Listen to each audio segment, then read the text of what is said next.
Juez Carlos Calderón, juez Adolfo Quispe, senhor Roger Marcelo, agente consular, desembargador Francisco Djalma, desembargador Luiz Camolês, juíza Andréa Brito. Deseo, en sus excelencias, saludar a todas las autoridades aquí y expresar nuestra gratitud por la oportunidad de participar en esta distinguida reunión. La hospitalidad y cordialidad del Poder Judicial peruano nos encantan y refuerzan el respeto y la amistad que caracterizan la relación entre nuestros pueblos. Muchas gracias. Hablaré sobre los aspectos legales de la trata de personas en Brasil y abordaré brevemente las principales características de la legislación brasileña y los tratados internacionales que involucran a Brasil. Haré la exposición en portugués, pero traduziré los puntos principales para el español. Te pido que perdones los posibles errores. Muchas gracias.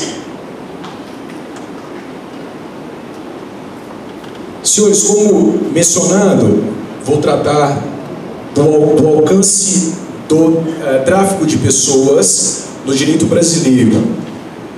É uma questão interessante, muito bem avaliada pelo Dr. Vitor Marinhos.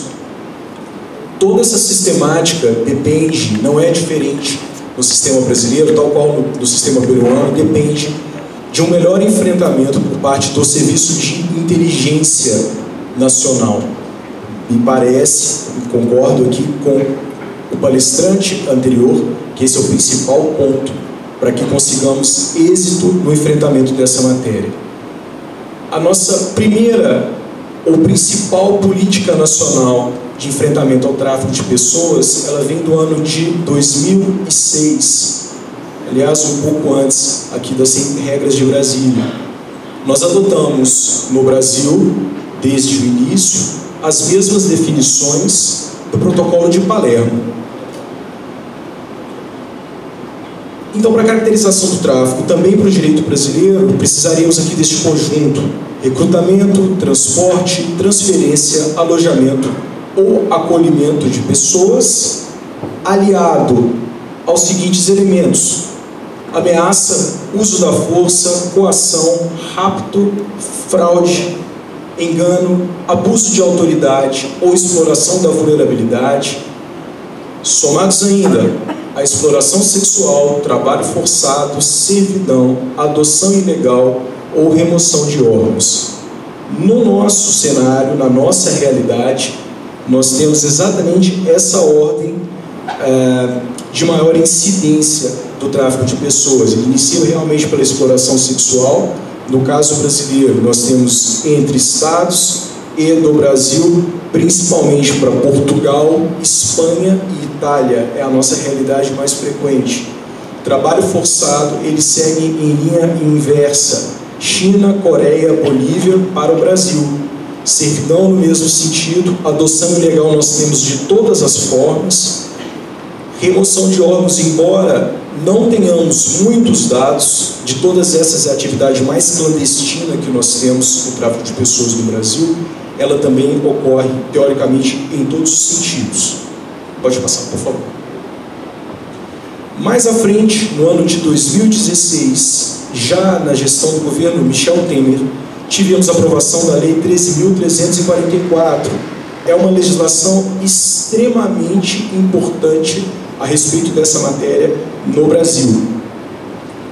Ela cria todo o nosso sistema de prevenção, repressão e atenção às vítimas, e a ideia aqui, no mesmo sentido da palestra do Dr. Vitor Marinhos, é de que incomodemos o mínimo possível as vítimas desse delito. Estímulo à cooperação internacional, exatamente o que estamos fazendo aqui, nossa norma interna e os tratados dos quais o Brasil é signatário, todos eles enfocam muito a necessidade de cooperação internacional, por razões óbvias. Esse tráfico ocorre com muita frequência entre países. Na minha segunda fala aqui nessa manhã, vou tratar especificamente das normas que nós temos entre Brasil e Peru, que são muito interessantes além das iniciativas que ocorreram entre os nossos tribunais, depois da assinatura da nossa Carta de Rio Branco, que também são excelentes medidas para que consigamos combater de forma mais eficiente o tráfico de pessoas. Em relação ao acolhimento das vítimas, temos possibilidade no direito brasileiro de acolhimento em abrigo, de prestação de assistência de modo prioritário, especialmente depois das 100 regras de Brasília, assistência jurídica, social, de emprego e de saúde, preservação da intimidade e da identidade e concessão de visto de permanência, autorização de residência permanente para os estrangeiros que se encontram no Brasil em situação como vítimas de tráfico de pessoas. Também é um item muito interessante, uma concessão especial do governo brasileiro nessas hipóteses. Temos também a possibilidade de bloqueio de bens e valores de infratores envolvidos com o tráfico de pessoas. Nós tratamos o tráfico de pessoas com o mesmo rigor da nossa lida com organizações criminosas de modo geral, inclusive com essa previsão de facilmente realizar esses bloqueios de bens. Aliás, é o que faz com que as organizações deixem efetivamente de funcionar. Pode passar para o próximo. A mesma lei, em 2016, trouxe essa alteração também do Código Penal, com um aumento de pena e uma pequena diferenciação na caracterização do tráfico de pessoas. Então, atualmente, nós temos pena entre 4 e 8 anos de prisão no Brasil para a hipótese de crime de tráfico de pessoas. Isso, no sistema brasileiro, significa a imposição de um regime de cumprimento de pena, no mínimo, semiaberto. No mínimo, na melhor das hipóteses, uma pessoa sem qualquer tipo de histórico criminal será, então, cumprirá a pena, então, no regime semiaberto.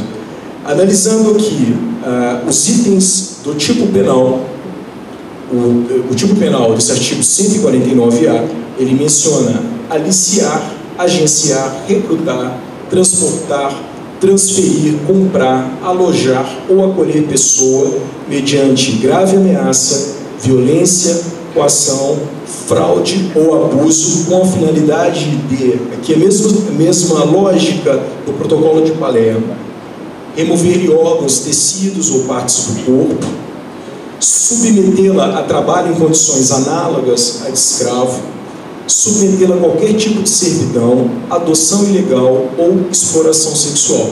Também enfatizando aqui, no sistema brasileiro teríamos a punição entre 4 e 8 anos e multa. Temos também, em decorrência da mesma legislação, ainda em relação à alteração do tipo penal de tráfico de pessoas, algumas hipóteses em que essa pena vai ser aumentada. Pode passar um pouquinho.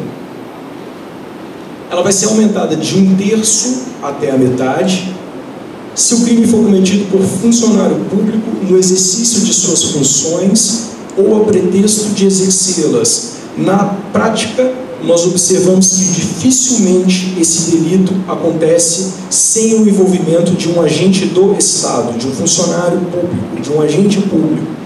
Não é anormal que haja algum tipo de colaboração para que ocorra esse fluxo de pessoas. Alguém se omite na fiscalização para que esse delito aconteça de forma profissional. Nesse caso, em sendo identificado esse agente público, essa pena então vai sofrer um aumento segundo o direito brasileiro. Se o crime for cometido contra criança, adolescente, pessoa idosa ou pessoa com deficiência, mesma sistemática, a pena aumentada de 1/3 até a metade. Significa que ela pode chegar, se ela tem um patamar máximo de 8 anos, ela pode chegar a 12 anos de reclusão, se houver um desses dados aqui. É a mesma pena no direito brasileiro para o homicídio qualificado. É uma pena considerada no nosso sistema uma pena muito alta. Ocorre também um aumento de pena se o agente se prevalecer de relações de parentesco, de relações domésticas, de coabitação, de hospitalidade, de dependência econômica, de autoridade ou superioridade hierárquica inerente ao exercício de emprego, cargo ou função. O que resume aqui, em quase todos os itens, o abuso de confiança, a pessoa se aproveitar de uma relação que ela tem hierárquica ou de confiança para então praticar o tráfico de pessoas. É claro que a vítima, nesse caso, ela vai estar muito mais vulnerável e muito mais despreparada para reagir a ação criminosa. Se a vítima do tráfico de pessoas for retirada do território nacional, se ela sair do Brasil para outro país, incorre também o agente responsável pela ação incorrerá nesse aumento de pena. A pena pode ser também reduzida de 1 a 2 terços se o agente for primário e não integrar a organização criminosa. É o tráfico de pessoas amador. Nessa hipótese, o juiz, avaliando o caso concreto, pode então operar uma redução de pena. Podemos seguir. Em relação aos instrumentos internacionais, dos quais o Brasil é signatário, nós temos as seguintes possibilidades aqui em virtude de tratados internacionais. Em relação ao tráfico de pessoas, facilitação do repatriamento. Então, a nossa sistemática de repatriamento, especificamente nesse caso, ela é menos complexa e menos burocrática do que ela é regularmente. Intercâmbio de informações, que aliás também consta na Carta de Rio Branco. Nós já temos essa previsão entre os nossos tribunais fronteiriços de troca de informações pertinentes a essa matéria.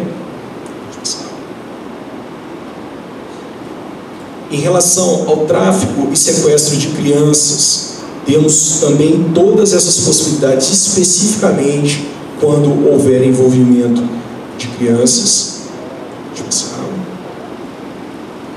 Nas hipóteses que não apenas haja o tráfico de crianças, mas ele implique venda, prostituição ou pornografia infantil, temos também outros instrumentos à nossa disposição.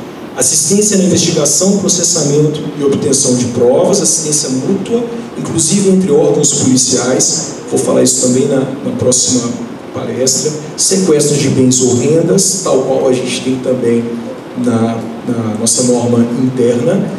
Fechamento de locais usados na prática do delito.